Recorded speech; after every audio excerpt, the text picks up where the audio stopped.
Olá, pessoal, dando continuidade aqui ao nosso curso, né, de escrita acadêmica, voltando a falar com vocês aí, fechando a nossa primeira semana de aula.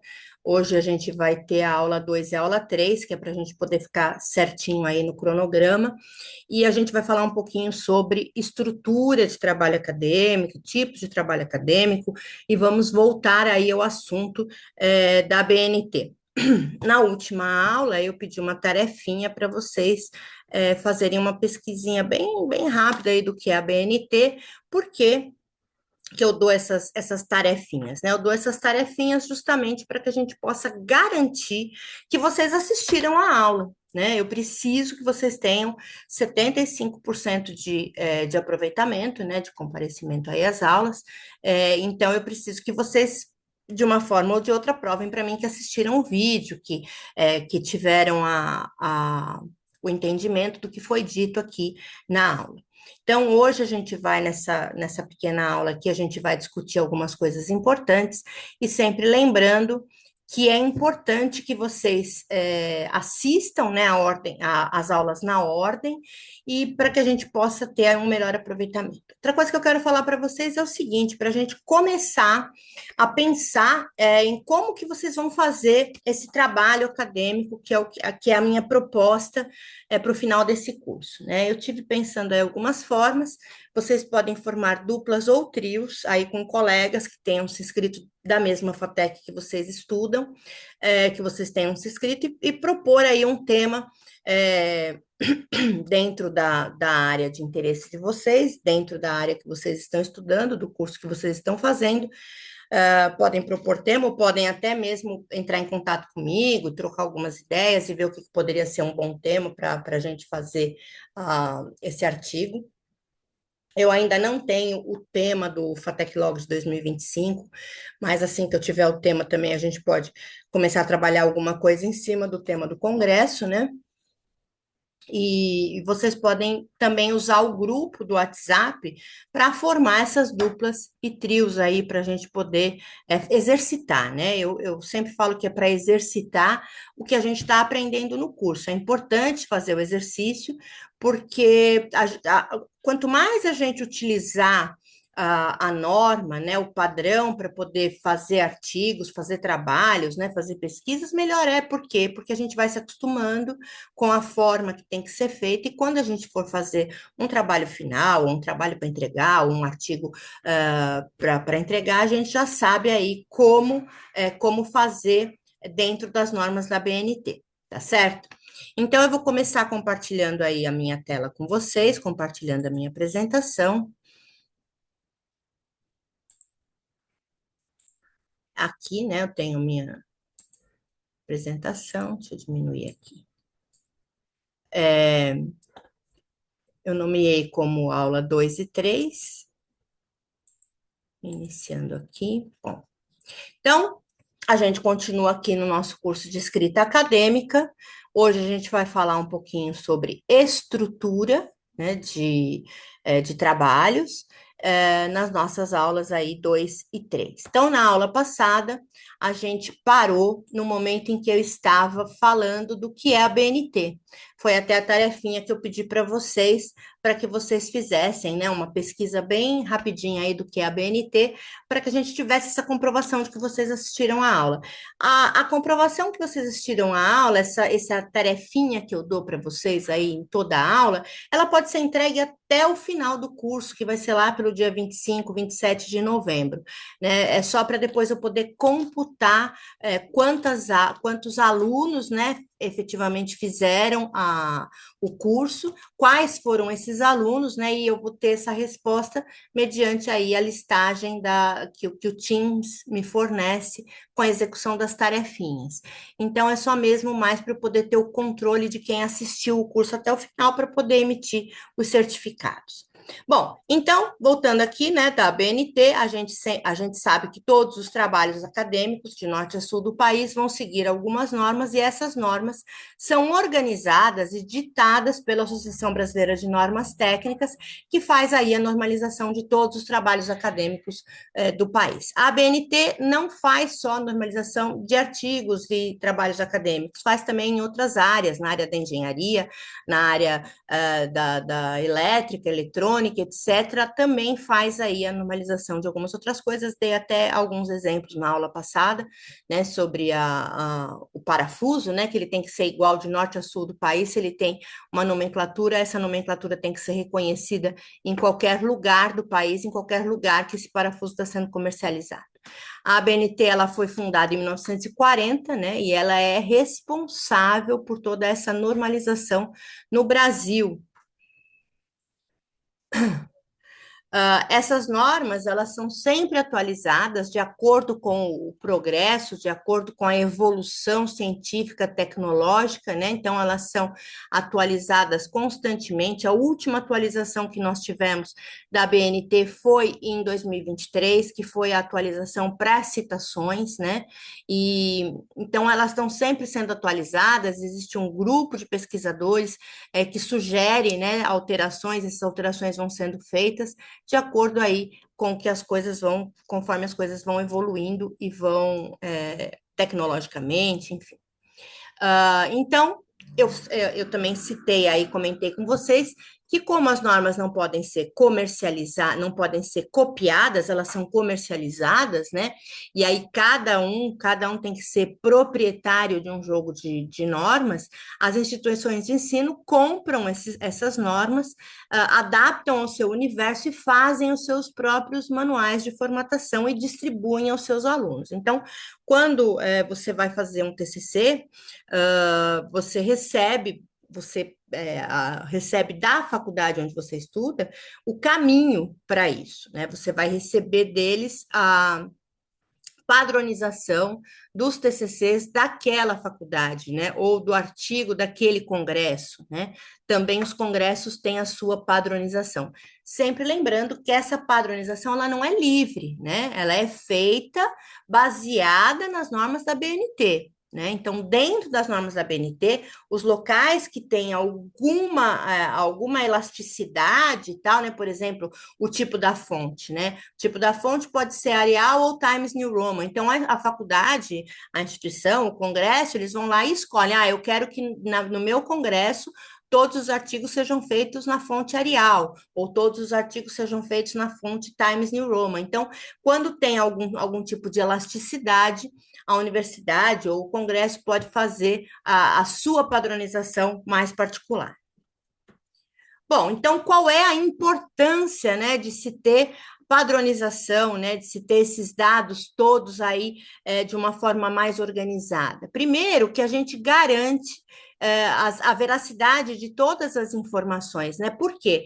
Porque quando eu falo para vocês, né, tudo que você coloca num artigo ou num trabalho acadêmico tem que ter a citação da fonte, tem que ter de onde você tirou, quando que você tirou, o que que você fez e tal, né? Então é por isso, né, que a gente faz isso. Quando a gente tem essa padronização, essa normalização por meio das normas da BNT, a gente está assegurando, né, que isso seja feito de uma maneira séria, né?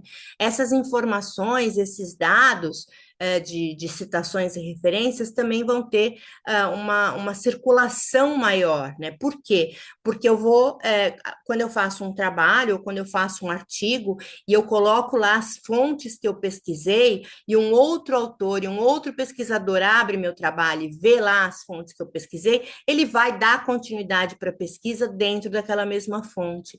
Então, eu estou fazendo com isso a circulação dessas informações, né? Eu dou também muito mais credibilidade a esses trabalhos. Por quê? Porque eu cito, porque eu referencio, porque eu provo que existe, né, uma fonte de dados sobre isso. Também eu protejo a lei dos direitos autorais, né? Eu protejo o direito autoral. Por quê? Porque eu tenho que citar, eu tenho que dizer quem foi que teve aquela ideia, quem foi que criou aquele conceito, né? De onde foi tirado, onde foi feita aquela pesquisa. Então, com isso, eu evito também os plágios. Tenho também com esses trabalhos uma padronização de layout, que foi como eu falei para vocês na última aula. Se você pegar trabalhos acadêmicos de norte a sul do país, eles vão ter a mesma cara, eles vão ter o mesmo desenho, né? Vamos dizer assim.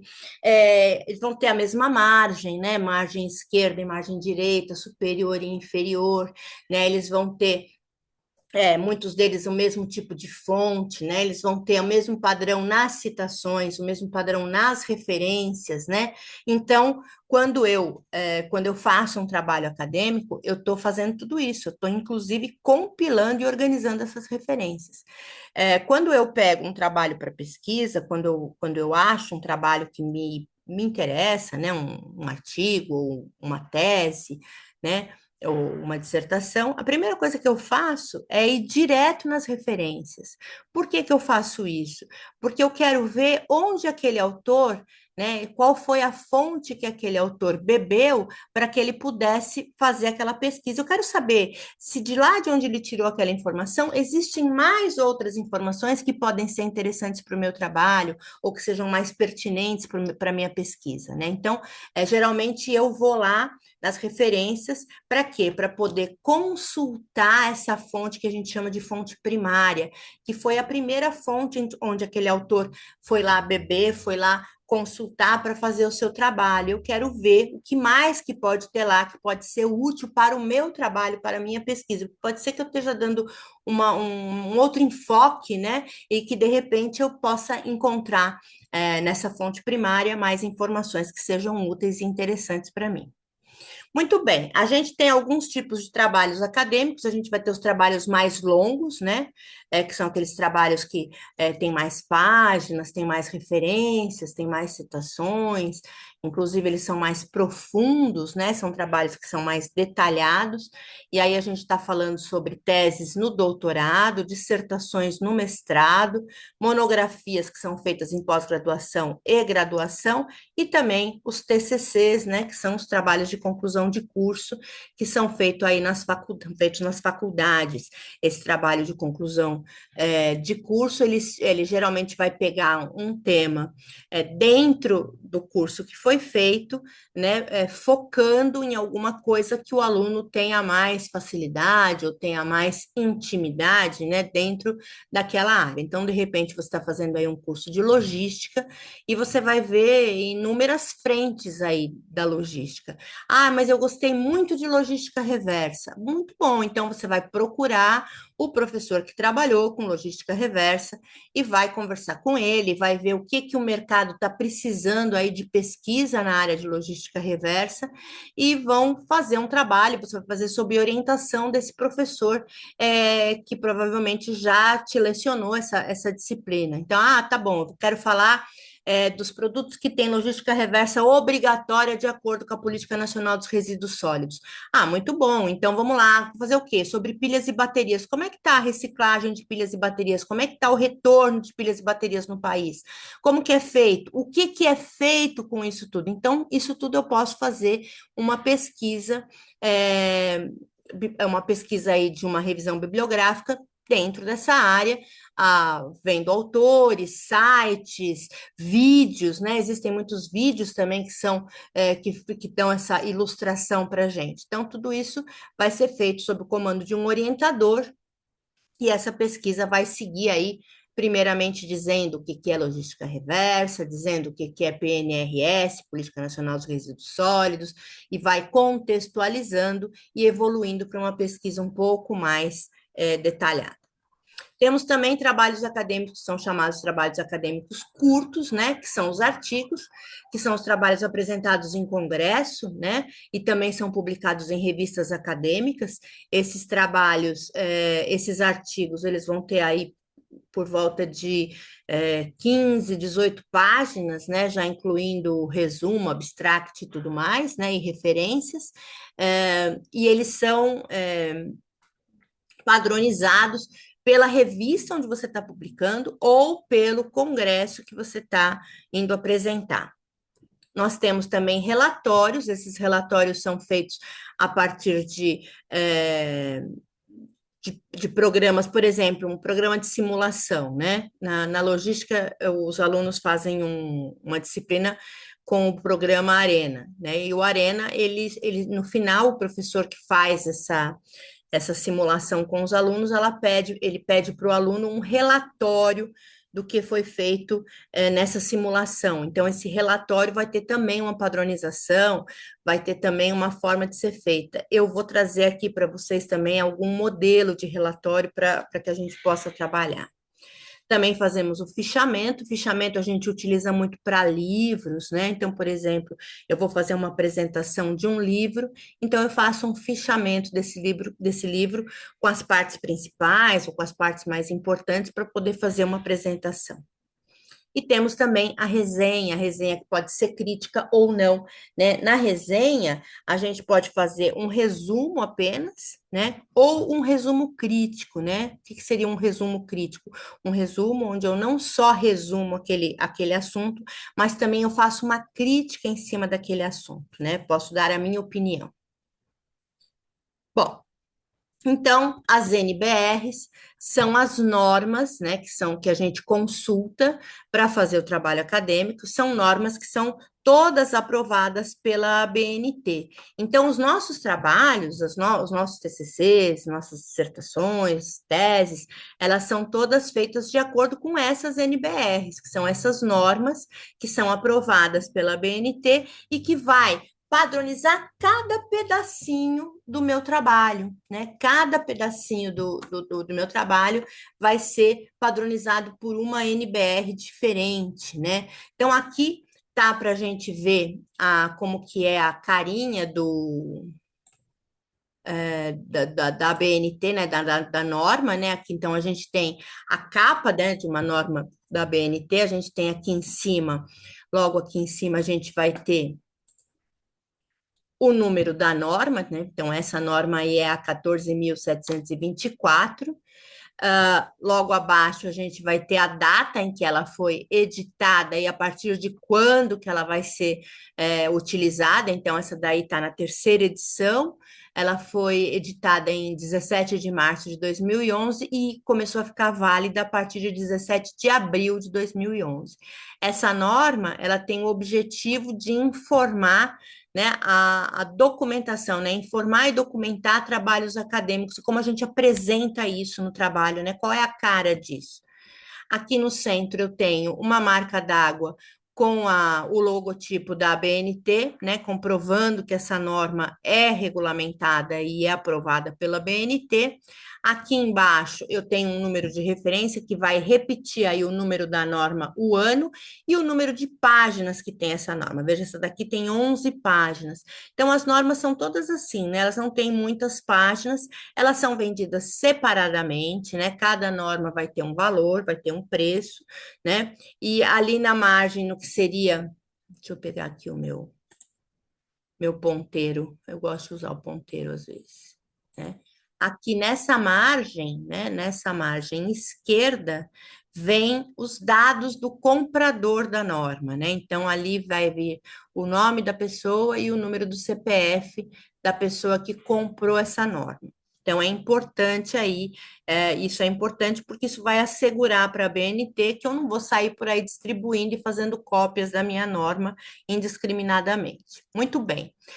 Aqui eu tenho as principais normas que são utilizadas, né, para um trabalho acadêmico mais longo, né? Então, eu tenho a 6022, que vai falar sobre os artigos publicados em revista, né? Como que é feito isso.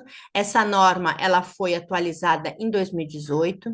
A gente vai ter a 6023, que vai falar das referências, como a gente elabora referências. Essa norma é muito importante, porque essa norma vai mostrar aí para o pesquisador, né? Vai mostrar aí para quem está fazendo esse trabalho onde ele foi, né? Onde ele foi se atualizar, né? Para fazer a pesquisa. Essa norma ela foi atualizada em 2020.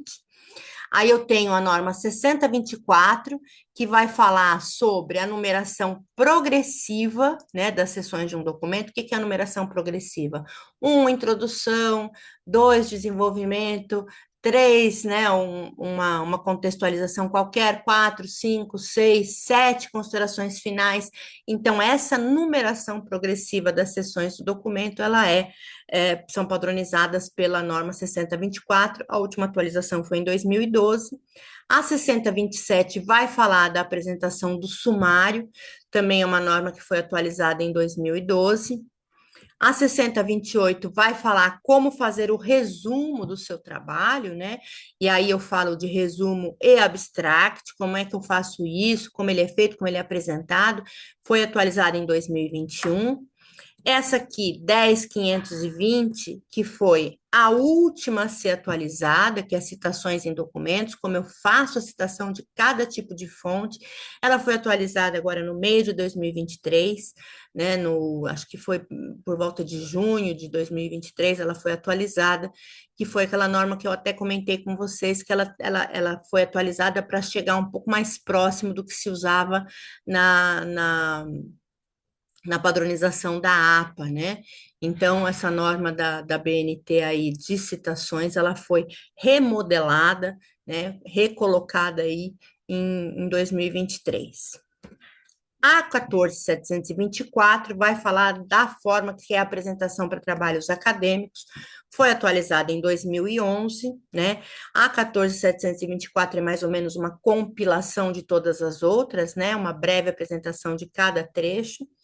E essa aqui, a 15.287, que fala do projeto de pesquisa.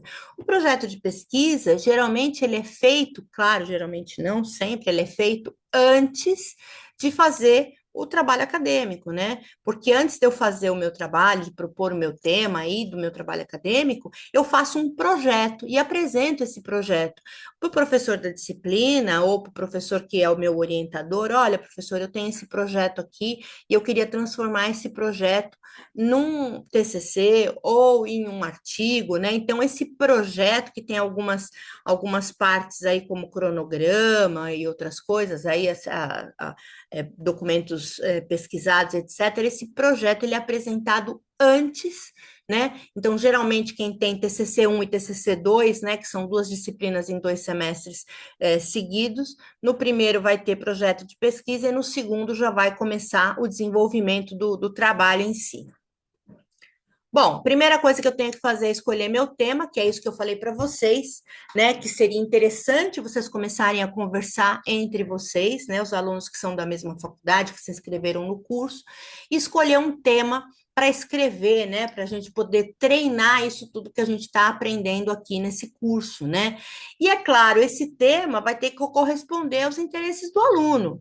Né? Não adianta o aluno ir escrever sobre uma coisa que ele não tem a menor intimidade, né? Uma coisa que ele nem sabe como funciona direito, ou que ele não gosta, né? Então, é interessante que ele escolha um tema dentro daquilo que ele gosta, dentro daquilo que ele aprendeu e achou legal, achou gostoso de fazer. Por exemplo, eu gostei muito do programa lá do Arena, na logística, que faz simulação.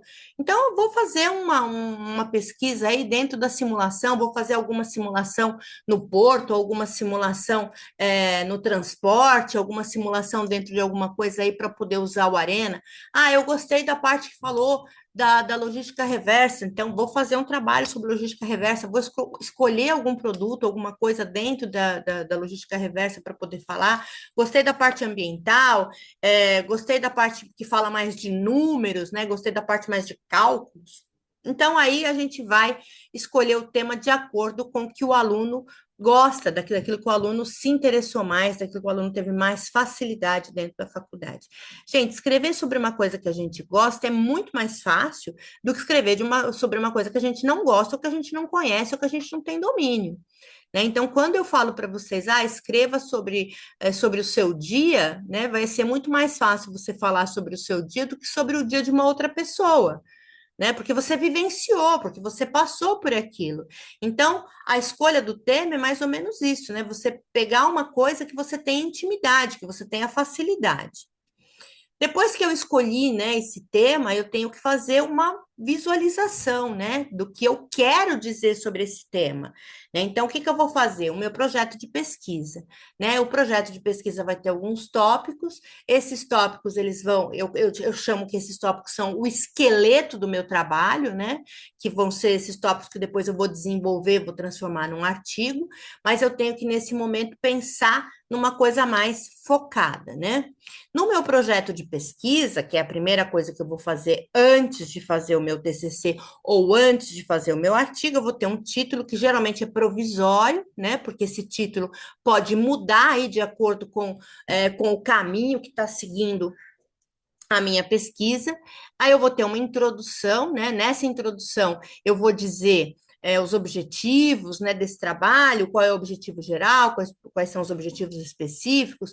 Eu vou justificar, né, por que que eu escolhi esse tema, por que que esse tema é importante, né, por que que esse tema justifica uma pesquisa em cima dele, né? Então, eu vou justificar aí o interesse. Vou dizer qual foi a metodologia, né? Qual vai ser a metodologia, porque é um projeto ainda, né? Qual vai ser a metodologia utilizada? Eu vou fazer um trabalho baseado em pesquisa, revisão bibliográfica, eu vou fazer uma pesquisa de campo, eu vou entrevistar pessoas, eu vou ver como as pessoas utilizam aquilo que eu estou pesquisando, né? Então, tudo isso vai ser falado aí na introdução. Aí, na introdução também, eu vou falar sobre o tema que eu estou desenvolvendo, né? Esse tema é importante eu já deixar claro logo de princípio, né? Meu tema é esse, né? Então, tudo isso aqui, justificativa que eu já falei, os objetivos, problema de pesquisa, né? O que que é um problema de pesquisa? Quando eu faço um estudo, quando eu faço uma pesquisa, eu tenho geralmente uma pergunta que eu quero responder, né? Esse problema de pesquisa, também chamado de pergunta de pesquisa, é aquela pergunta que eu vou levar durante o trabalho inteiro e vou responder nas minhas considerações finais, né? Então, eu quero responder uma pergunta: por que que é importante fazer a logística reversa de pilhas e baterias, né? Qual é a importância disso? Então, eu faço toda uma pesquisa em cima do que é feito da pilha e bateria depois de utilizada, depois de descarregada, como é que ela é desmontada, reciclada, é reaproveitada,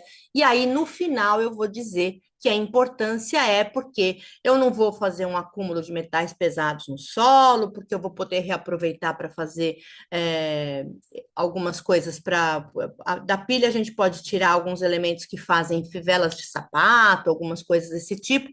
Então, eu vou dizer por que que é importante ter a reciclagem. Gente, sempre que a gente fala de reciclagem, a gente fala de dinheiro, né? Então, por que que é importante ter essa economia aí, esse retorno de uma matéria-prima, em vez de jogá-la no lixo, retornar para os meios de produção e isso trazer algum lucro. Então, dentro dessa proposta aí que eu fiz da logística reversa, no final eu vou responder a pergunta que foi qual é a importância, né? Sempre baseado nos estudos. Vou dizer da metodologia que eu utilizei, então eu fiz uma revisão bibliográfica, eu entrevistei pessoas, eu fui nos locais onde fazem reciclagem, né, onde fazem retorno de pilha, para ver como funciona, ver passo a passo, fiz uma pesquisa de campo, entrevistei pessoas, né, tudo isso aí está dentro da minha metodologia. O cronograma de atividades, ele é importante quando a faculdade pede datas para você entregar partes do seu trabalho. O aluno tem até comecei a fazer o trabalho em agosto. O aluno tem até 30 de agosto para me entregar qual vai ser o seu material didático, qual vai ser a sua metodologia, né? Então, esse cronograma de atividades, ele é importante, ele é utilizado quando você tem partes para cumprir com datas para cumprir. Então, ele é como uma mini agenda, né, que o aluno faz para poder se basear e se nortear para a confecção do trabalho. E as referências, né? Sempre durante a minha pesquisa, durante o tempo que eu estou pesquisando, eu estou anotando, né? Tudo que eu estou utilizando, todos os lugares onde eu estou indo, né? Eu estou anotando tudo, porque isso no final do meu trabalho vai virar as referências do meu trabalho.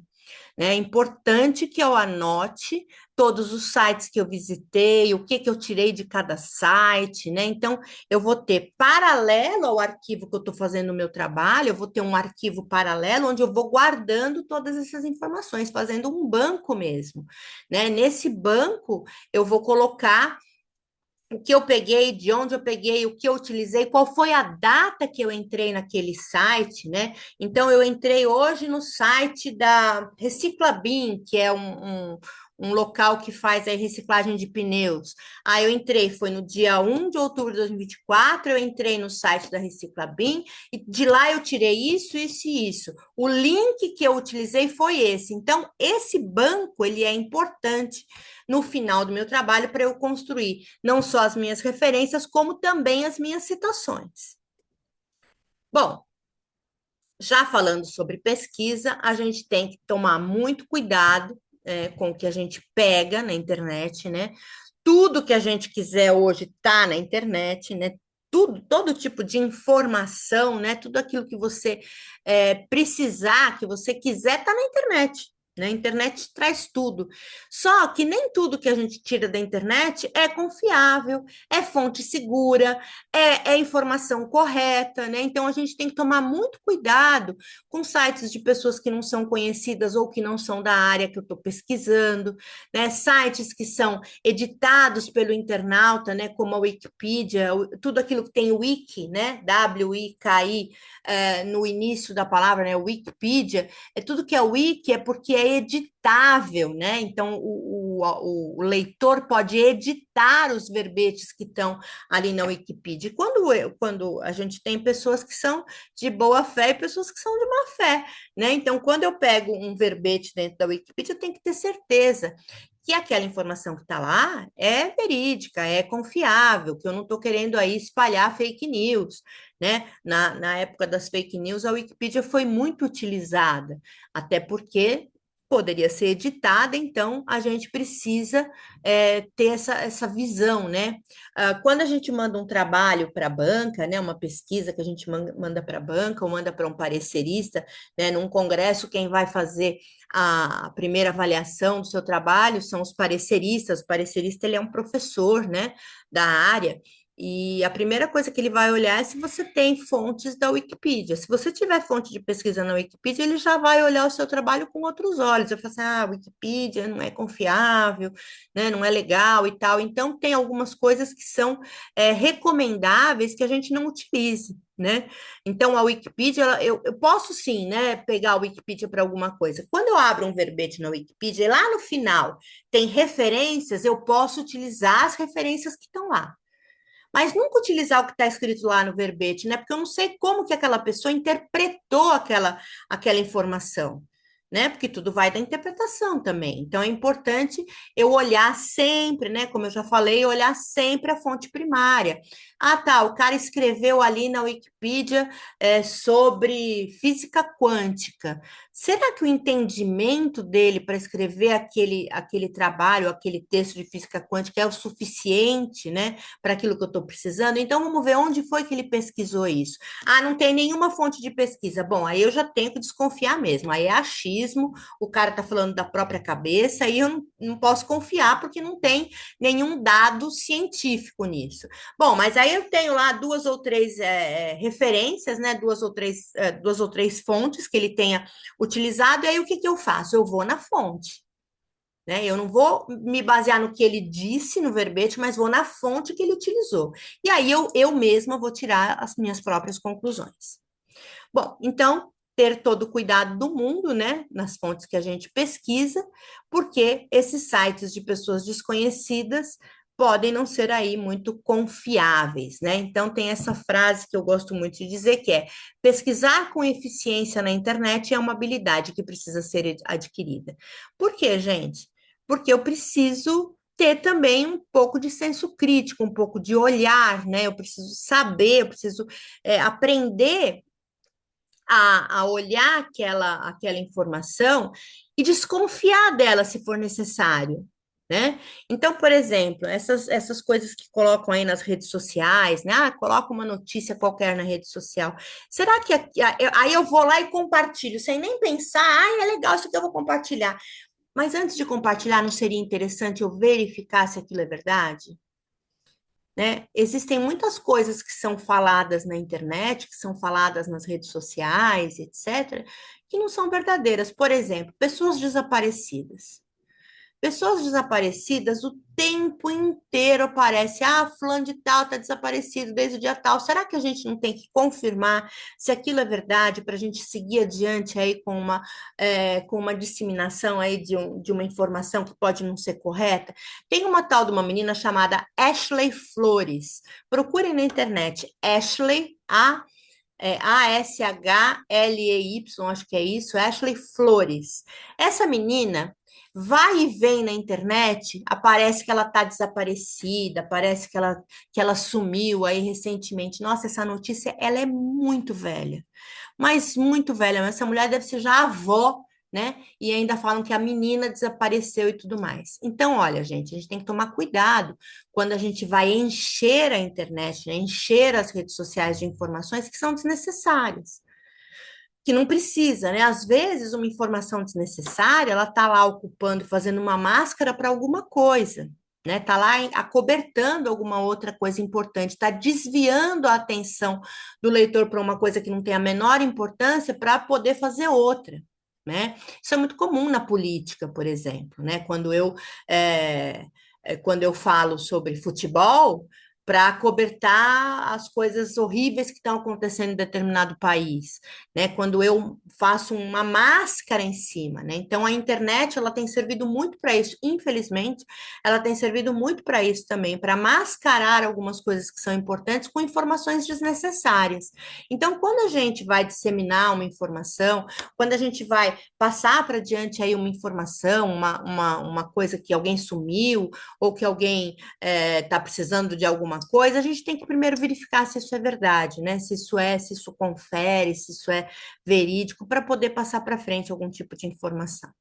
Bom, então, eu sempre dou preferência a sites como o Google Acadêmico, né? O Google Acadêmico, ele é um Google, como um Google normal, onde a gente procura coisas, só que a gente acha muitos artigos científicos, teses e dissertações dentro do Google Acadêmico publicadas. A plataforma Cielo também é uma plataforma que tem artigos científicos que são recentes. A gente sempre pede para o aluno utilizar artigo acadêmico, porque o artigo acadêmico sempre é mais atualizado do que um livro, né? Publicar um artigo é muito mais fácil do que publicar um livro. Então, geralmente, as informações que estão nos artigos são informações mais recentes, né? A gente também tem que tomar cuidado com dados que vêm com datas muito antigas, né? Datas de 5, 10 anos, né? Essas informações já podem estar fora, né? Então, a gente tem que estar sempre procurando dados que sejam mais atualizados. E aí, como é que eu faço para saber se o site que eu estou pesquisando é um site confiável, né? Primeiro eu vou ver se tem alguém que se responsabiliza por aquele site, né? Por aquelas informações que estão lá dentro. Se tem um autor, né? Posso até procurar o currículo Lattes desse autor para saber se esse autor entende desse assunto para estar falando sobre ele, né? Vou ver qual é a data da publicação, né? Se é uma data recente, se ela foi atualizada ou se tem coisas mais atuais. Vou olhar se nesse site tem referências, né? Existem lá livros, artigos que foram consultados para escrever aquela postagem, né? Também tem uma questão dos patrocínios, né? Sites patrocinados por grandes empresas são sites mais confiáveis, né? Uma empresa grande, uma Coca-Cola, uma Natura, não vai colocar o seu nome num site que traz informações que não são confiáveis, né? Muito bem, cadastro de sites que eu já visitei. É isso que eu falei para vocês de manter um banco, né? Um banco de informações, onde eu vá anotando, né? tudo que eu fui pegando, colocando o link e o que eu retirei de cada local. Esse é um cadastro que eu faço num documento à parte, que eu vou usar lá no final do meu trabalho para poder arrumar todas as minhas citações e arrumar todas as minhas referências. E aí vai ter coisa que eu não utilizei, então eu corto fora, vai ter coisa que eu utilizei, então eu coloco, atualizo também se for necessário. E agora que a gente já escolheu o tema, já escolheu quem vai orientar, a gente vai iniciar a pesquisa, que é então colocar no papel tudo que até agora a gente não colocou nada no papel, né, gente? Até agora a gente só se preparou para fazer o trabalho, né? Até agora a gente só está fazendo lá um ensaio. Né? Agora é que a gente vai começar a colocar no papel, agora é que a gente vai começar a tirar as informações e colocar no papel, né? Então, primeiro de tudo, a gente tem que se preocupar com as citações, né? Nunca apresentar a ideia de uma outra pessoa, né? Ou parte de uma ideia como se ela fosse sua. Então, para isso, a gente precisa, né, colocar quem foi o dono da ideia, porque plágio é crime intelectual, né? Então, eu sempre dou esse recado, né? O importante é não liste se não citar, não cite se não listar. O que é citar e listar? Citar é quando você coloca lá no corpo do trabalho, de acordo com fulano de tal, tal coisa e assim, assim. Listar é, lá no final, colocar a referência, o nome do autor e o que foi que esse autor falou e onde que está colocado isso. Então, aqui a gente tem a estrutura de um trabalho acadêmico, né? Então, essa vai ser a perguntinha aí de comparecimento dessa aula, onde eu quero que vocês digam para mim, né, qual é a estrutura de um trabalho acadêmico, levando em consideração que a gente tem na parte externa, quando o trabalho é encadernado, a gente vai ter a capa dura e a lombada, que é opcional, né? Na parte interna, a gente vai ter os elementos pré-textuais, que são aqueles que vêm antes da introdução, que são folha de rosto, errata, que é opcional, folha de aprovação, dedicatória, agradecimentos, epígrafe, resumo, abstract, lista de ilustrações, lista de tabela, lista de abreviaturas e siglas, lista de símbolos e sumário. Aí eu venho com os elementos textuais, que são numerados a partir do número 1 na introdução. Então, vai ser introdução, desenvolvimento e considerações finais, né? Tá como conclusão, mas a gente utiliza o termo considerações finais. E os elementos pós-textuais que vêm depois das conclusões, né? Depois das considerações finais, que são as referências, o glossário, o apêndice, o anexo e o índice, né? Índice é opcional, índice é uma coisa um pouco meio complicada aí de fazer, então ele passa a ser opcional. Então, minha perguntinha é para vocês colocarem aí quais são aí qual é a estrutura de um trabalho acadêmico. Tá aí a estrutura, né? É só vocês colocarem isso no papel e me entregarem lá no Teams. Eu vou lançar a perguntinha lá, que é para poder garantir a presença na aula de hoje, tá? Então, parando de compartilhar aqui. Hoje a gente termina a aula falando aí da estrutura do trabalho acadêmico, que vai ser a perguntinha de presença de vocês. Vou colocar no Teams agora, e assim que eu tiver com essa aula já baixada aqui, eu já vou colocar no YouTube para que vocês possam assistir. Tá ok? Então, a gente se vê aí durante a semana, né? Iniciando a nossa segunda semana de curso, né? Eu tô finalizando hoje a primeira semana. Então, nosso próximo encontro vai ser já a segunda semana de curso. Espero que vocês fiquem bem. Qualquer dúvida que vocês tiverem, entrem em contato comigo lá pelo nosso grupo do WhatsApp. Também gostaria de pedir que só fiquem no grupo aquelas pessoas que realmente estão interessadas em dar continuidade ao curso, para que a gente possa ir fazendo aí uma limpeza aí de acordo com a participação das pessoas, para não ficar muita gente só enchendo o lugar e não participando do curso. Tá bom, pessoal? Qualquer coisa, me procurem. Um beijo em todos. Até a próxima.